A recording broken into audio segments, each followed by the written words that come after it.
Welcome to red TV. నేను మీ తేజ. ప్రస్తుతం మనతో పాటు సీనియర్ జర్నలిస్ట్ దాము బాలాజీ గారు ఉన్నారు. నమస్తే సార్. నమస్తే. సో కరోనా రోజు రోజుకి చాలా తీవ్రంగా మారుతుంది. కొంతమంది ప్రాణాలను కూడా తీసేసుకుంటుంది.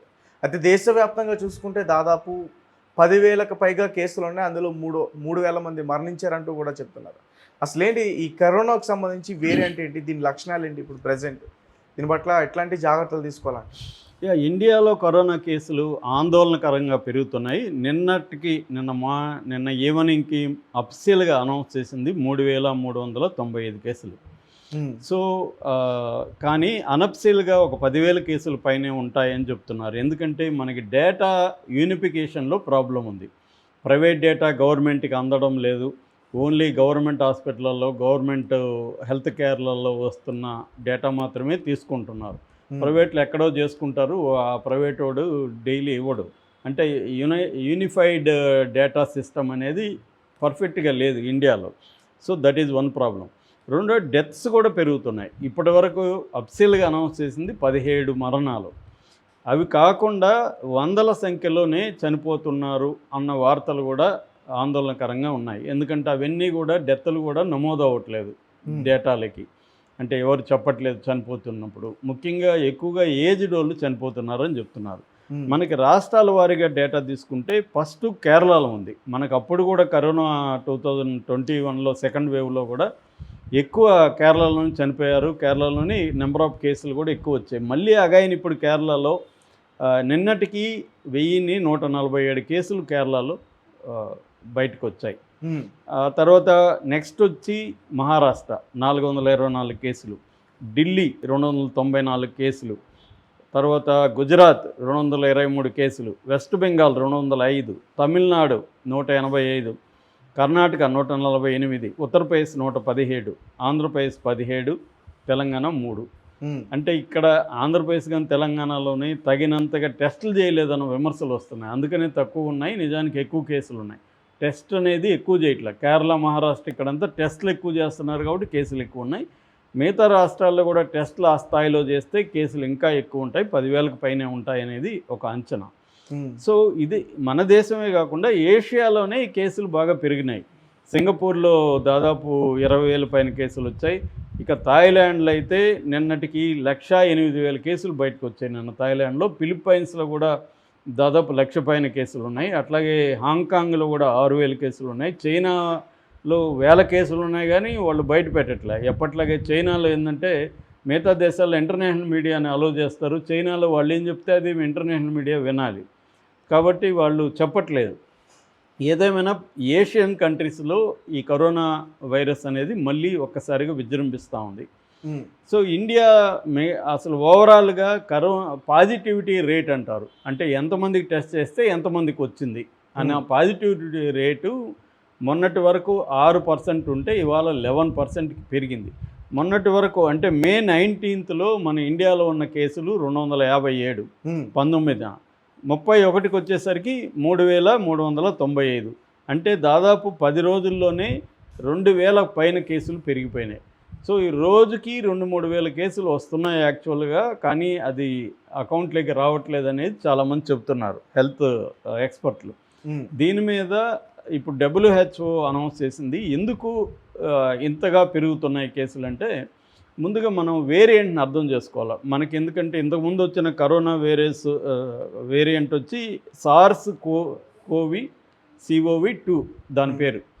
ఆ తర్వాత మనకి డెల్టా అని, ఒమిక్రాన్ అని ఇలా రకరకాల వేరియంట్లు వచ్చాయి. ఇప్పుడు వచ్చిన వేరియంట్ పేరు JN1 వేరియంటు. ఇది ఒమిక్రాన్ నుంచి వచ్చిన వేరియంటు. మళ్ళీ JN1లో సబ్ వేరియంట్స్ అంటారు. అంటే మ్యుటేషన్స్ అంటారు కదా, ఈ మ్యుటేషన్స్ దాదాపు 35 రకాలుగా అవుతున్నాయి అన్నమాట. అందులో సబ్ వేరియంట్స్ ఉన్నాయి. ఈ సబ్ వేరియంట్లో ఇప్పుడు ప్రధానంగా ఎక్కువగా JN1 ఏమో 53% ఉంది టోటల్గా. మళ్ళీ దాంట్లో సబ్ వేరియంట్ NB 1.8.1 ఇది ఎక్కువగా ఉందన్నమాట. ఇది ప్రపంచంలోని ఇండియాలో ఈ NB 1.8.1 అనే వేరియంట్ దాదాపు 11% వరకు కేసులు ఈ వేరియంట్లో ఉన్నాయి. అది కాకుండా LF7 అని ఇంకొక వేరియంట్ ఉంది. అది కాకుండా BA 2.86 పిరోలా అనే వేరియంట్ ఉంది. ఇది JN1 అనే వేరియంట్ ఫస్ట్ లగ్జంబర్గ్లో, యూరోప్లో లగ్జంబర్గ్లో 2023లో బయటకు వచ్చింది. ఆ తర్వాత ఏషియాలోకి ఎంటర్ అయింది. ఏషియా నుంచి ఇండియాలోకి వచ్చిందనమాట. సో ఇండియాలో ఇప్పుడు ఇది పెరుగుతుంది. దీని మామూలుగా WHO వేరియంట్స్ని 3 రకాలుగా డివైడ్ చేస్తుంది. VUM అంటారు. VUM అంటే వేరియంట్ అండర్ మానిటరింగ్. తర్వాత VOI variant of interest. VOC variant of concern. ఇప్పుడు ఈ వేరియంట్ని, ఈ JN1 అండ్ సబ్ వేరియంట్స్ని WHO ఏమనిందంటే VUMగా ప్రకటించింది. అంటే వేరియంట్ అండర్ మానిటరింగ్. అంటే ఈ వేరియంట్ అనేది డేంజర్ కాదు, కానీ దీన్ని మానిటర్ చేయాలి. అంటే దీన్ని అబ్జర్వ్ చేయాలి, దీని గురించి పరిశీలిస్తూ ఉండాలి అనేది WHO అనౌన్స్ చేసింది.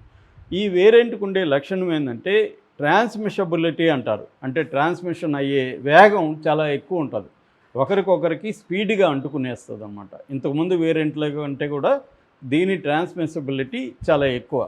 రెండవది ఇమ్యూన్ ఎవేసివ్ అనే లక్షణం. ఇమ్యూన్ ఎవేసివ్ అంటే ఇమ్యూనిటీ ఉన్నా కూడా అది వచ్చేస్తుంది మనకు బ్రహ్మాండంగా ఇమ్యూనిటీ ఉంది, మనకు రాదనుకోవడానికి లేదు. ఇమ్యూనిటీని పక్కన పెట్టి అది అటాక్ చేస్తుంది అనమాట. అంటే మనకి మనం వ్యాక్సిన్లు వేసుకున్నాం, మనకి ఇమ్యూనిటీ ఉంది అనుకుంటే కూడా అది వస్తుంది. సో ఇమ్యూన్ ఎవేసివ్ అనే లక్షణం కూడా దీనికి ఉంది. ఇది డేంజరస్కి సంబంధించిన లక్షణాలు. అయితే దీంట్లో పాజిటివ్ ఆస్పెక్ట్లు ఏంటంటే ఈ లక్షణాలన్నీ కూడా మైల్డ్గా ఉన్నాయి. అంటే death rate very very very లెస్గా ఉంది. అది కూడా ఏజ్డ్ వాళ్ళు, కోమార్బిడిటీస్ అంటారు. కోమార్బిడిటీస్ అంటే ఆల్రెడీ జబ్బులు ఉన్నవాళ్ళు, ఆస్మా కానీ, లేకపోతే షుగర్ కానీ, అంటే డయాబెటీస్ కానీ, లేకపోతే బీపీ కానీ, ఇలాంటి లంగ్ డిసీజెస్ కానీ ఇలాంటి ఉన్నవాళ్ళు మాత్రమే దీంట్లో చావు రేట్ అనేది ఉంది తప్ప, ఆరోగ్యం ఉన్న వాళ్ళకి ఇది వచ్చి వెళ్ళిపోతుంది మామూలుగా. అంటే జలుపు వస్తుంది, దగ్గు వస్తుంది, జ్వరం వస్తుంది, ముక్కు దింపడం అంటారు కదా, ముక్కులు మూసుకుపోవడం వస్తుంది, ఊపిరి పీల్చుకోవడం కొంత ఇబ్బంది అవుతుంది. ఈ లక్షణాలు ఉన్నాయి. కానీ ఇవన్నీ మామూలు జ్వరం, ఫ్లూ జలుబు, చలి జ్వరం వచ్చినప్పుడు ఎలా ఉంటాయో అలాగే వచ్చి వెళ్ళిపోతుంది తప్ప డేంజర్ అయితే కాదు అనేది చెప్తున్నారు. కాకపోతే ఏంటంటే మన గత అనుభవంలో ఇట్లాగే చెప్పారు, అప్పుడు కూడా డేంజర్ కాదు ఏమి కాదన్నారు. సెకండ్ వేవ్ వచ్చి కొంపలు ముంచింది. అందువల్ల WHO చెప్పినా కూడా ఇప్పుడు నమ్మట్లేదు జనం. ఎందుకంటే WHO గతంలో కూడా ఇట్లాగే అబ్జర్వేషన్లో పెట్టాము ఇవన్నీ చెప్పింది, అది ఒక్కసారిగా వ్యాపించిపోయింది. అందుకని ఇప్పుడు WHO కూడా ఏం చెప్తుందంటే లో ఇన్కమ్ కంట్రీస్, ఇండియా కూడా లో ఇన్కమ్ కంట్రీ. మనకి జీడిపిలో చూసుకుంటే మనం 4th ప్లేస్లో ఉన్నాం, కానీ తలసరి ఆదాయం తీసుకుంటే చాలా దారుణమైన పరిస్థితిలో ఉన్నాం మనం.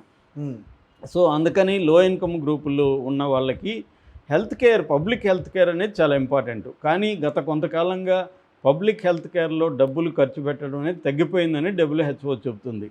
అందువల్ల మనకి గవర్నమెంట్ హాస్పిటల్ కానీ, గవర్నమెంట్ హెల్త్ కేర్ సిస్టమ్స్ కానీ చాలా వీక్గా ఉన్నాయి. అంటే దీనికి అందుకని ఇప్పుడు మన minister of health and family welfare అనేది మన శాఖ, సెంట్రల్ యూనియన్ మినిస్ట్రీ, వాళ్ళు రంగంలోకి దిగి హెచ్చరిస్తున్నారు. ప్రధానంగా ఏంటంటే దీంట్లో ఒకటి సర్వైలెన్స్ పెట్టాలి, డిసీజ్ సర్వైలెన్స్ అంటారు. అంటే జబ్బు ఎట్లా వ్యాపిస్తుంది, ఎట్లా వస్తుంది అనేది సర్వైలెన్స్ పెట్టాలి. తర్వాత ర్యాపిడ్ డిటెక్షన్ అంటారు. అంటే జబ్బుని త్వరగా కనిపెట్టాలి. అంటే ఎవరు వచ్చి నాకు ఊపిరి ఇబ్బంది ఉంది ఇంకోటన్నా వాళ్ళకి ఖచ్చితంగా టెస్ట్ చేయాలి. టెస్ట్ చేసి వాళ్ళకి ప్రాపర్గా వాళ్ళని ఐసోలేట్ చేసి చేయాలి, వాళ్ళ నుంచి వ్యాపించకుండా. తర్వాత ఏంటంటే టెస్టింగ్ అండ్ ట్రేసింగ్ మెథడ్స్ని పెంచాలి, అది ఇంకా ఎక్కువ పెంచాలి, ఇప్పుడున్నది సరిపోదు. నెక్స్ట్ ఏంటంటే వ్యాక్సిన్లు మనకి 72 కోట్ల మందికి వ్యాక్సిన్లు వేశారు ఇండియాలో, 140 కోట్లలో. దాదాపు 1.7 బిలియన్ల డోసులు వేశారు. కానీ ఇది సరిపోదు, ఎందుకంటే అందరూ ఈ 72 కోట్ల మంది ఒక్క వ్యాక్సిన్ వేసుకున్నారు, ఒక డోస్ వేసుకున్నారు, రెండో డోస్ వేసుకోవాలి. రెండో డోస్ వేసుకున్న వాళ్ళు 53% ఉన్నారు. ఇక బూస్టర్ అయితే ఇంకా తక్కువ ఉన్నారు. కాబట్టి వ్యాక్సిన్ వేసుకున్న వాళ్ళకి వ్యాక్సిన్ వేయాలి గవర్నమెంటు. తర్వాత హాస్పిటల్ బెడ్స్, అంటే ప్రిపేర్డ్నెస్ అంటారు కదా, ప్రివెంటివ్ ప్రిపేర్డ్నెస్ అనేది జరగాలి. అంటే రాకముందే మనం రెడీగా ఉండాలి. హాస్పిటల్లో బెడ్స్ పెంచాలి, ఆక్సిజన్ సిలిండర్లు పెట్టుకోవాలి, కిట్స్ పెట్టుకోవాలి, మెడిసిన్ పెట్టుకోవాలి, టెస్టింగ్ కిట్లు పెట్టుకోవాలి, ఇవన్నీ చేయాలి. ఇది స్పీడ్గా జరగట్లేదు అనేది WHO హెచ్చరించింది. దాంతో మన గవర్నమెంట్స్ కూడా, స్టేట్ గవర్నమెంట్స్కి, సెంట్రల్ గవర్నమెంట్, ఈ minister of health and women health department కూడా స్టేట్ గవర్నమెంట్లో కూడా హెచ్చరిస్తుంది. ఇప్పుడిప్పుడు అలర్ట్ అవుతున్నారు, కానీ అలర్ట్ అవుతున్న దానికంటే కూడా వేగంగా అయితే వస్తుంది ఇది. ఈ ఒక రోజుకే 1000-2000 కేసులు వచ్చేస్తున్నాయని చెప్తున్నారు. అందుకని మనుషులు కూడా మనం జాగ్రత్తగా ఉండాలి. వ్యక్తులుగా మనం గుంపుల్లోకి అవసరమైతేనే కానీ వెళ్ళాలి. వెళ్ళినప్పుడు మాస్క్ కంపల్సరీగా వేసుకోవాలి. తర్వాత హైజీనిక్గా ఉండాలి. మనకి ఏ రకమైన చిన్న సిమ్టమ్స్ కలిగినా ఇమీడియట్గా వెళ్ళి టెస్ట్ చేసుకోవాలి. తర్వాత మామూలు మనకు తెలిసిందే చేతులు క్లీన్గా కడుక్కోవడం, ఇవన్నీ మనకి ఈ ప్రోటోకాల్ అందరికి తెలుసు, కాకపోతే నెగ్లెక్ట్ చేస్తున్నాం. మనకి ఇప్పుడు ఏం కాదులే, నార్మల్. నెగ్లిజెన్స్ కాకుండా జనాల్లో ఒక రకమైన భయం కూడా ఉందనిపిస్తుంది. అంటే ఇంతకుముందు వ్యాక్సిన్ వేసుకున్న వాళ్ళకి కొంతమందికి హార్ట్ స్ట్రోక్ వచ్చి చనిపోయారండి, చిన్నపిల్లల నుంచి పెద్ద పిల్లల వరకు. అంటే జనాలు ఈ రకంగా కూడా భయపడుతున్నారా? వ్యాక్సిన్ తీసుకుంటే మళ్ళీ ప్రాణాపాయం ఉందా? నిజానికి అదేమీ ప్రూఫ్ లేదు. వ్యాక్సిన్ తీసుకున్న వల్లనే చనిపోతున్నారనే ప్రూఫ్ ఎక్కడ లేదు. కాకపోతే వ్యాక్సిన్ మామూలుగా 6-7 ఏళ్ళు టెస్ట్ చేయాలి, వీళ్ళంతా టెస్ట్ చేయకుండా వేసేశారు. కోవాక్సిన్, కోవిషీల్డ్ మీద కొన్ని దేశాలు బ్యాన్ కూడా విధించాయి. సో అందుకని మన వ్యాక్సిన్ కరెక్ట్ కాదు, అది సైడ్ ఎఫెక్ట్లు ఎట్లా ఉంటుందో తెలియదని భయాందోళన అయితే ఉన్నాయి ఖచ్చితంగా. అయితే ఇప్పుడున్న ఈ వేరియంట్ ఏదైతే ఉందో JN.1 వేరియంట్ మీద భయపడాల్సిన అవసరం లేదనేది WHO చెప్తుంది. భయపడాల్సిన పని లేదు, జాగ్రత్తలు తీసుకోవాలి. జాగ్రత్త వేరు, భయం వేరు. జాగ్రత్తలో భయం ఉండకూడదు. భయం అంటే ప్యానిక్. భయం ఉండొచ్చు, ఏ భయం, మనకి జబ్బు వస్తుందేమో జాగ్రత్తగా ఉండాలిరా బాబు అనే భయం ఉండాలి. కానీ ప్యానిక్ అయిపోవు, ఫోబియా అంటారు. ప్యానిక్ అయిపోకూడదు. ప్యానిక్ అయిపోతే నీకు లేనిది కూడా ఊహించుకుంటావు. హైపోకాండ్రియా అంటారు. అంటే లేని జబ్బులు, నీకు గుండె ఆగిపోతున్నట్టు, నీకు ఊపిరి రానట్టుగా నువ్వు ఊహించుకొని భయపడి ఎక్కువ చనిపోతున్నాం. పాము గురికి చనిపోయే వాళ్ళు కూడా దాదాపు more than 60-70% భయం వల్ల చనిపోతున్నారు. పాములో విషం ఉండడం వల్ల కాదు, పాము కొరికింది నేను చచ్చిపోతాను అన్న భయం వల్లనే ఎక్కువ మంది చనిపోతారు అన్నమాట. సో ఇది ప్రూవ్డ్ అనమాట. అందువల్ల కరోనాలో కూడా ఎక్కువ భయపడే